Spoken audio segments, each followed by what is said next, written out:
Amigos, es un placer compartir con ustedes este espacio. Es la primera vez que, bueno, ya la segunda vez que participamos, ¿verdad? Me siento muy contento de estar con ustedes. Vamos a comentar un poco respecto al tema. No sé si quieras mencionar algo. Pues únicamente agradecer a Magic, a Legal Cloud por esta oportunidad. Creo que va a ser muy amena esta charla. Siempre es agradable ver a muchas caras conocidas y pues bueno, para mí es un honor siempre el compartir foros con grandes personalidades, principalmente grandes amigos. El contador Sergio Vázquez, pues antes que cualquier cosa te considero mi amigo, compañeros de la maestría, y pues bueno, creo que la vida nos ha dado la oportunidad de poder compartir, como en esta ocasión, el foro, licenciado Guadalupe Vivar, pues algunos que nos hayan escuchado a través del programa Foro Jurídico, pues también podrán dar cuenta de que tiene una gran experiencia. Creo que la idea de hacer un programa conjunto con el maestro Sergio Vázquez Pacheco es principalmente poder complementar algunas fortalezas que creo que tenemos. El contador realmente tiene la experiencia en la cuestión técnica, en la cuestión fiscal, en la cuestión contable, y creo, pecando un poquito de soberbia, que el licenciado Guadalupe Vivar y un servidor, pues tenemos ya algunos pasos andados en la cuestión jurídica, en la cuestión contenciosa, y la idea es precisamente eso, poder complementar esas partes y que ustedes al final del día puedan llevarse herramientas útiles que les permitan enfrentar el día a día, poder atender algunos procedimientos de fiscalización, tener algunas nociones en cuestiones jurídicas, saber cuál está siendo la dinámica, la política de fiscalización por parte de las autoridades fiscales,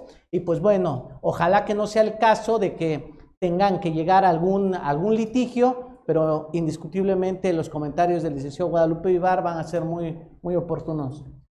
Buenas tardes a todos, igual que todos acá, es un honor para mí estar presente con dos grandes personalidades en esta materia y también agradecerles a ustedes su valioso tiempo. Justamente la idea de hacer este programa conjunto nació del programa Foro Jurídico, y la idea es complementar nociones contables con temas jurídicos justamente, así que no duden de levantar la mano en caso de que tengan alguna duda. Con mucho gusto pues vamos a ir respondiendo las dudas que tengan, y pues gracias, ¿no?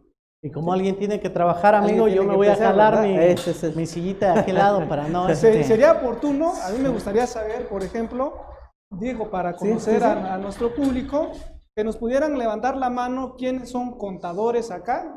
A ver. Bueno, la mayoría. A ver, ¿quiénes son abogados? Bueno, pues creo que la mayoría de contadores, ¿verdad? La pregunta está respondida, son todos tuyos. Ya sabemos quién tiene que trabajar, amigo. Exactamente, desde acá ya marcaron la pauta. Bueno, pues me tocó lo fundamental o las bases principales, como bien decíamos, es el tema de deducciones autorizadas. Bien sabemos que en estos años, por la fiscalización por parte de las autoridades, se ha basado más que nada en qué, pues en revisarnos del tema de las deducciones, ¿verdad? Yo creo que por el lado de los ingresos, pues las autoridades, pues ya saben que todo lo que suena en la caja, pues es ingreso. Acá el detalle es ver e identificar qué deducciones tenemos o qué deducciones estamos aplicando para, pues, cuestionárnoslas en cierto momento. Entonces, bueno, la intención de un servidor es platicar un poco del origen de estas deducciones autorizadas, por qué, de los derechos que tenemos, sobre todo de este gran derecho de disminuir, en este caso, las deducciones autorizadas, y todo parte desde una base constitucional, como bien lo sabemos, yo creo, no tenemos ningún problema. Artículo 31, fracción cuarta, que todos los mexicanos estamos obligados a contribuir de la manera proporcional y equitativa que dispongan las leyes. De esta fracción y de este artículo, pues se desprenden varios principios. El que nos interesa y el que vamos a estar platicando es el principio de proporcionalidad, que es precisamente donde entran en función este tipo de, y tienen relación más que nada con este principio que son las deducciones. Bueno, ¿en qué radica este principio? Pues precisamente en que los sujetos pasivos deben contribuir al gasto público en función a su respectiva capacidad contributiva, y yo creo que ahí los contadores En el día a día debemos estar trabajando un poco en determinar y verificar que efectivamente para que nosotros estemos pagando los impuestos correctamente, pues debemos estar pagando en base a esa capacidad contributiva. Yo creo que en muchas de las revisiones terminamos pagando impuestos sobre algo que realmente no es la capacidad de contribuir del contribuyente. Entonces, vamos a analizar y vamos a formar un criterio al final de esto. Y dice que para que el gravamen sea proporcional, debe existir congruencia entre el mismo y la capacidad contributiva de los causantes, que se entiende por la potencialidad real de contribuir al gasto público. Esta es atribuida por el legislador. Yo creo que es un tema que vamos a ver, cómo es que el legislador pues aterriza ese principio de proporcionalidad precisamente en la ley, ¿no? Porque yo creo que es lo primero que buscó el legislador, aterrizarlo en la ley del impuesto sobre la renta. Entonces vamos a estar platicando un ratito más acerca de cómo es en cada capítulo, ¿no? Cómo es que el legislador nos establece ciertas deducciones para efectos de determinar esa fuente de riqueza, esa capacidad que tenemos como contribuyentes dependiendo del capítulo y del tipo de ingresos que estemos obteniendo. Esta tesis dice proporcionalidad tributaria, debe existir congruencia. Es prácticamente, es una tesis que dice, me voy a permitir leer un poquito acá, dice, este principio de proporcionalidad de los tributos radica medularmente en que los sujetos pasivos deben contribuir al gasto público en función de su respectiva capacidad contributiva. Conforme a este principio, los gravámenes deben fijarse de acuerdo con la capacidad económica del sujeto pasivo. Para que un gravamen sea proporcional, debe existir congruencia entre el mismo y la capacidad contributiva de los causantes, entendida esta como la potencialidad real de contribuir al gasto público que el legislador atribuye al sujeto pasivo del impuesto en el tributo de que se trate. Entonces, vamos a ir identificando exactamente cuál es la capacidad contributiva, cómo se la asigna el legislador en materia del impuesto sobre la renta a cada uno de ellos. Y dice que para que un gravamen sea proporcional debe existir congruencia entre el impuesto creado por el Estado y la capacidad contributiva de los causantes. Y tenemos otra tesis. En esta tesis nos dice, esta es para darnos una idea del por qué se puede violar en un momento dado ese principio de proporcionalidad. Y en este caso se trató de un evento, de un acto donde se le rechazó en la revaluación de inventarios en el costo de lo vendido, y entonces dijo la Suprema Corte que ese proceder transgredía el principio de proporcionalidad tributaria. Acá tenemos la tesis y dice: el artículo citado transgrede el principio de proporcionalidad tributaria.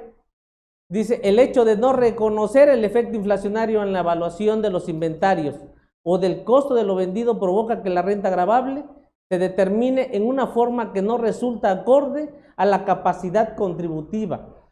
Ahorita vamos a empezar a ver los requisitos de las deducciones. ¿Qué pasa en la realidad? O sea, la autoridad nos rechaza un sinfín de deducciones. Yo creo que cuando llegan ellos, lo primero que buscan es empezar a cuestionarnos las deducciones. ¿Qué pasa si ellos nos empiezan a rechazar ciertas deducciones? Pues nos van a afectar en la capacidad que tenemos de contribuir. Entonces, aquí lo importante es reflexionar un poco, es cómo es que el legislador reconoce esa capacidad contributiva en el contribuyente, del contribuyente en la ley, y en dónde queda el derecho al mínimo vital. También yo creo que ahorita nos van a apoyar un poquito en ese tema. Amigos, si me permitieras hacer algunas puntualizaciones que considero necesarias.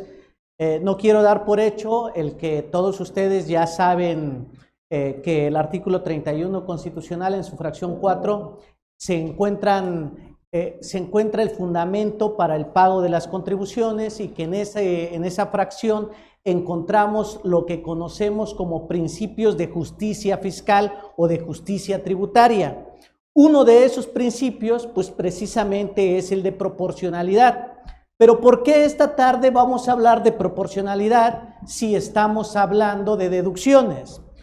Es precisamente en el principio de proporcionalidad en donde se ve reflejado el efecto de las deducciones.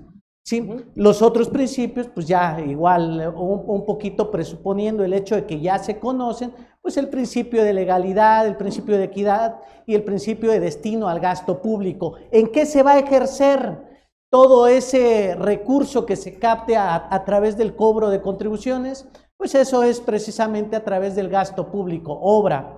En ese sentido, cuando se explica el efecto o en qué consiste el principio de proporcionalidad, es precisamente para poder entender el efecto que tienen las deducciones, de tal manera que una deducción puede afectar directamente el principio de proporcionalidad, que sea constitucionalmente válido, o sea, valga la expresión, que sea posible controvertir la posible inconstitucionalidad de una limitación a una deducción. ¿Por qué? Porque incide directamente en el principio de proporcionalidad.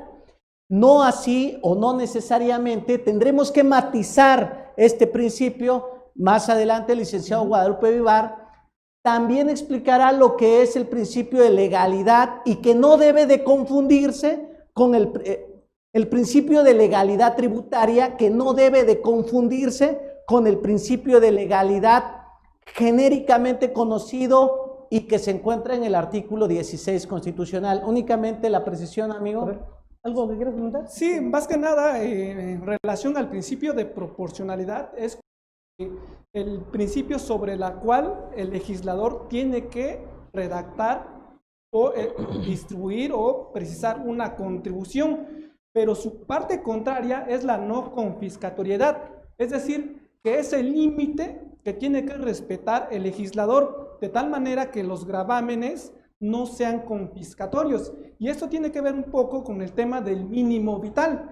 Justamente el mínimo vital y el principio de no confiscatoriedad van de la mano y implica que el legislador, respetando el principio de proporcionalidad, no puede establecer una contribución de tal manera que al realizar el pago, al realizar la determinación, sea prácticamente confiscatoria hacia el particular. ¿Sabes cómo? Ya ven qué bonito es hablar con abogados.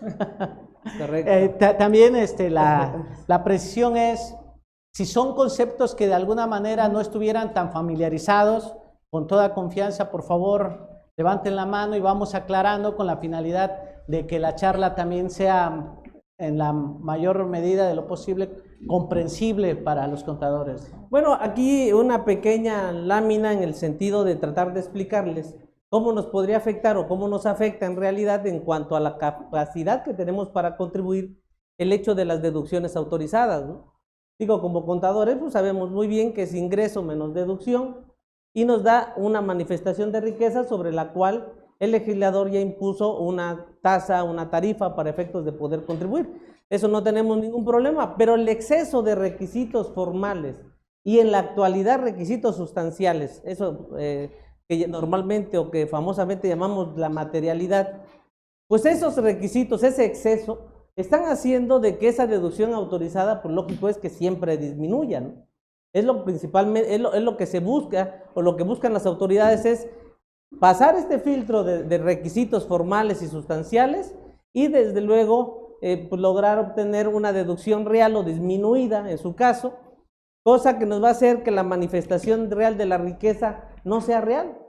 Que si a esto le aplicamos una tarifa o una tabla, pues lógico es que el impuesto posiblemente sea impagable, vamos a perder esa capacidad de contribuir, o sea, en ningún momento vamos a poder contribuir, porque debimos haber contribuido en esta, desde luego, cumpliendo todos los requisitos. Entonces son requisitos que vamos a tener que ir valorando. La deducción autorizada, si bien es cierto, el legislador la establece, pero también nos establece requisitos formales, nos establece requisitos estructurales que debemos cumplir. Y desde luego, ya en la actualidad, pues tenemos que cumplir también con los requisitos sustanciales.